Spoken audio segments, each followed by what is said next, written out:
Our next speaker is Claude Moniquet, Director of European Strategic Intelligence and Security Center, who will consider the real threats to Europeans about these extremist organizations. Can I ask the speakers to do it short because we are running a little bit out of time? Thank you. Bonsoir à tous. Merci Madame la Présidente. Merci à nos amis députés qui nous ont permis d'être ici ce soir. J'ajouterai que c'est toujours un plaisir et un honneur d'être à la même tribune que mon ami Hassem Chalgoumi, qui est un des hommes les plus courageux que je connaisse. Le débat que nous lançons aujourd'hui sur les organisations extrémistes en Europe est un débat important, mais c'est un débat qui est difficile. Il est difficile parce que la frontière est extrêmement étroite, comme d'autres ont déjà rappelé, entre la liberté d'expression qui est légitime, la critique qui est légitime, y compris la critique d'Israël ou de n'importe quel pays, et l'incitation à la haine, l'incitation à la violence, l'incitation à la radicalisation. Mais il est nécessaire, ce débat. Il est nécessaire parce que ces dernières années, nous avons vu de très près en Europe, comme on le voit au Moyen-Orient, comme on le voit en Israël, comme on le voit en Irak, en Afghanistan, tous les jours, comme on l'a vu au Liban, comme on l'a vu en Syrie, en Irak.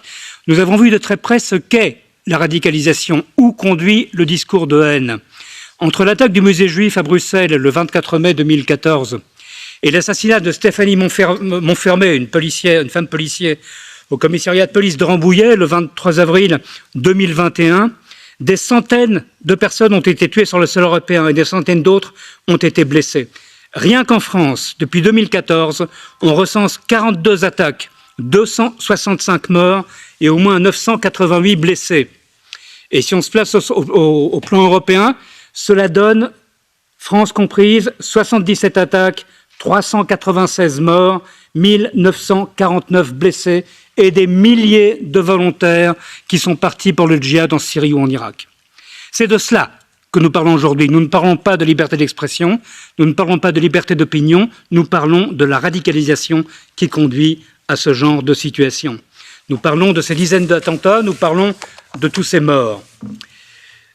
Et nous en parlons parce qu'à de très rares exceptions près, ces attentats que je viens d'évoquer n'ont pas été commis par des terroristes qui étaient venus de l'étranger et qui n'avaient aucune attache avec leur pays d'origine. Bien au contraire, l'immense majorité des tueurs qui ont frappé l'Europe depuis 2014, depuis 2013 et même avant, et qui continuent à le faire aujourd'hui, sont des Européens, des citoyens européens ou des résidents européens. Cela signifie qu'ils sont nés chez nous, qu'ils ont été éduqués dans nos écoles, qu'ils ont été éduqués dans nos universités, qu'ils ont milité peut-être dans nos syndicats, qu'ils ont peut-être voté à nos élections. Cela signifie aussi qu'ils ont tous et sans exception été exposés au poison de la radicalisation, le plus souvent online, mais pas seulement online. La radicalisation parfois online, parfois dans des groupes, parfois dans des mosquées radicales, dans l'islam des caves, comme on l'a dit, et que notre ami Hassem connaît très bien. On ne naît pas terroriste. On ne se réveille pas un beau matin en se disant « je vais aller tuer des gens dans une école, je vais aller tuer des enfants dans une école, ou je vais prendre un bus d'assaut et je vais tuer ses passagers, ou je vais attaquer une épicerie, ou je vais tuer des passants dans la rue ». On devient terroriste par ce phénomène de radicalisation. La radicalisation, c'est quoi? C'est un enfermement, un discours qui fait qu'à un certain moment, vous perdez pied avec la réalité. Vous ne pensez plus qu'à la cause, vous ne pensez plus qu'à servir la cause. Vous ne parlez plus que de ça. Vous vous enfermez dans un monde qui vous coupe de la vie réelle et qui vous pousse à devenir, à votre tour, un combattant. Quand vous arrivez à ce stade, l'autre, votre voisin, celui que vous allez attaquer, n'est plus un être humain, ça devient une abstraction. Il n'est plus un homme, une femme, un enfant, il est réifié, c'est-à-dire qu'il est transformé en objet, en chose, en symbole et malheureusement en cible, une cible que l'on peut et que l'on doit détruire. Ce processus de radicalisation touche d'ailleurs n'importe qui. Il ne touche pas que des esprits faibles, que des gens qui ont des problèmes psychiatriques, même si une majorité de ceux qui ont frappé l'Europe ces dernières années n'étaient fort heureusement pas des génies du crime, ni même des génies tout court. Mais nous avons aussi dans ce public des gens qui sont extrêmement éduqués. Nous avons par exemple à Paris un attentat qui a été commis par un jeune homme qui était doctorant en physique. Il n'était pas totalement idiot.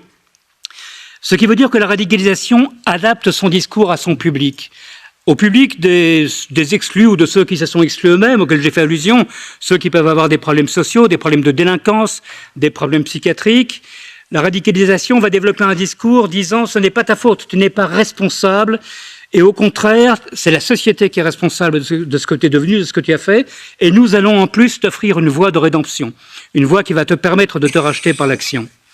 Aux autres, à ceux qui sont plus intelligents, la radicalisation va offrir un discours qui est un discours de justification, ou plus exactement, comme le dit le sociologue français Farhad Khosrow-Kovar, un discours d'humiliation par procuration. On peut résumer ce discours de manière très simple. Toi, tu n'es pas directement victime de l'oppression, mais tes frères palestiniens ou syriens ou irakiens, eux, sont des victimes. Et dans une deuxième phase, cette humiliation va être transformée en un moteur pour l'action, une pierre angulaire à la construction d'un complexe de culpabilité.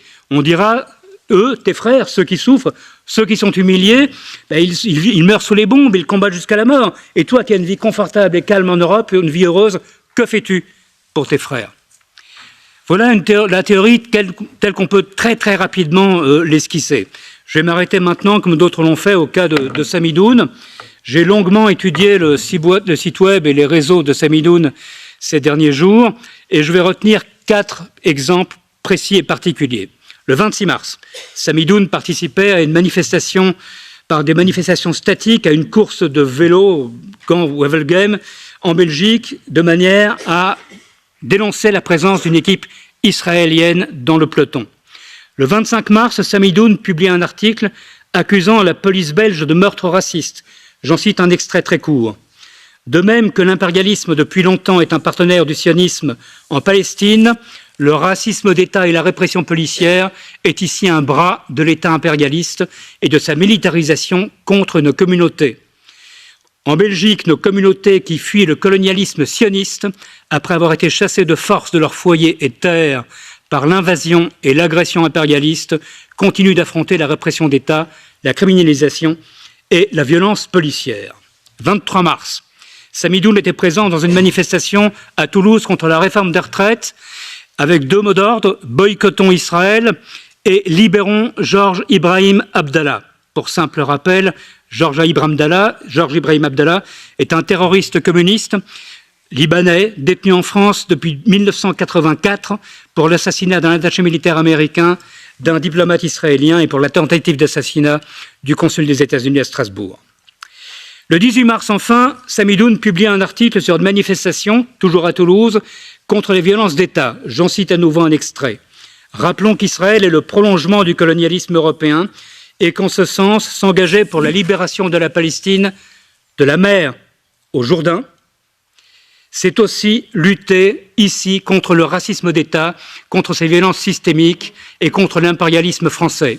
S'engager pour la libération de la Palestine, de la mer au Jourdain, c'est s'engager par l'émancipation de tous et de toutes. Nous trouvons dans ces phrases, dans ces actions, des éléments tout à fait typiques et intéressants, symptomatiques, symboliques du discours de radicalisation. D'abord, la proposition répétée de boycotter l'État d'Israël, dont la légitimité et l'existence même est ainsi totalement niée. Quand Samidoun, d'ailleurs, évoque la libération de la Palestine de la mer au Jourdain, c'est-à-dire de la Méditerranée à la Jordanie, cela veut très clairement dire qu'entre la Méditerranée et la Jordanie, il n'y a pas de place pour un État juif. C'est donc une manière de défendre l'éradication de l'État juif, de l'État d'Israël. Deuxièmement, je ne m'y attarderai pas, il y a évidemment la défense d'un terroriste condamné comme tel dans un procès démocratique, dans un pays démocratique. L'assimilation des polices françaises et belges à des forces racistes également et à des forces liées au sionisme, de nouveau quelque chose de tout à fait mythifié, est également intéressant puisque c'est une manière de pousser à la violence, de même que cette phrase tout à fait hallucinante dans laquelle Samidoun parle en s'adressant donc à des communautés qu'on imagine être à Toulouse des communautés françaises d'origine arabe. Il parle d'exilés de Palestine. On crée une identification totalement artificielle entre des gens qui sont essentiellement nord-africains, majoritairement algériens en France, mais aussi marocains ou tunisiens, et des Palestiniens, de manière à opposer ces gens à la fois à l'État d'Israël, mais aussi à l'État français dont la légitimité est contestée et dont la police, c'est-à-dire l'instrument ultime du maintien de l'ordre, le maintien de l'ordre étant la condition sine qua non de la démocratie. Donc, une manière aussi de pousser la jeunesse à commettre des actes de violence contre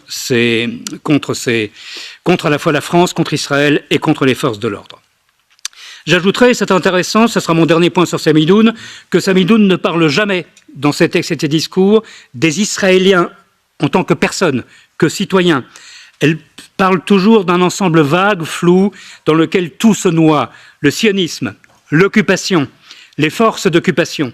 Ainsi, les Israéliens ne sont plus des êtres de chair et de sang, ce ne sont plus des femmes, des enfants, des vieillards, des hommes. Ce sont simplement des éléments indistincts d'une entité que l'on peut et que l'on doit combattre et détruire. Nous sommes en pleine réification, en pleine chosification. Je vais absolument conclure, puisque la censure s'abat sur mes pauvres épaules. Il existe bien entendu d'autres organisations qui pratiquent l'importation de conflits ou qui pratiquent la violence en Europe ou qui sont les avocates de la violence. On a cité, le député Kostas Mavridis a cité les loups gris, c'est un exemple. On pourrait citer l'exemple de certaines communautés africaines, congolaises ou rwandaises qui ont à plusieurs moments, entre autres à Bruxelles, manifesté violemment en réaction à des choses qui se passaient en Afrique centrale et pas chez nous. Je pense avoir montré très rapidement, très brièvement, à quel point cette radicalisation doit être combattue. Parce qu'à nouveau, je le répète, on ne naît pas terroriste, on le devient. Au-delà du simple fait que les appels à la haine et l'incitation à l'éradication d'États internationalement reconnus sont condamnables, au-delà du fait que la défense de terroristes ou de groupes terroristes est un délit, qui est le délit d'apologie du terrorisme, ces appels, ces incitations peuvent pousser à l'acte, pousser à la commission d'actes violents, d'actes terroristes contre des institutions, contre des bâtiments bien sûr, mais aussi contre des personnes. Voir le nombre d'actes antisémites, l'augmentation faramineuse du nombre d'actes antisémites en France, en Belgique et dans d'autres pays ces dernières 10 années. Je conclurai donc en disant que l'Union européenne doit dire haut et clair qu'au nom de ces principes et au nom de la démocratie et de la défense de l'état de droit, qui sont notre bien commun, elle doit refuser de voir continuer ces actions qui sont aussi immorales qu'illégales. Il faut aujourd'hui et maintenant interdire les organisations qui répandent haine et qui incitent à la violence et qui prennent fait et cause pour des groupes terroristes. C'est une question de valeur, c'est une question de droit, c'est une question, je pense, de survie pour les démocraties européennes. Je vous remercie. Merci, Monsieur Moniquet.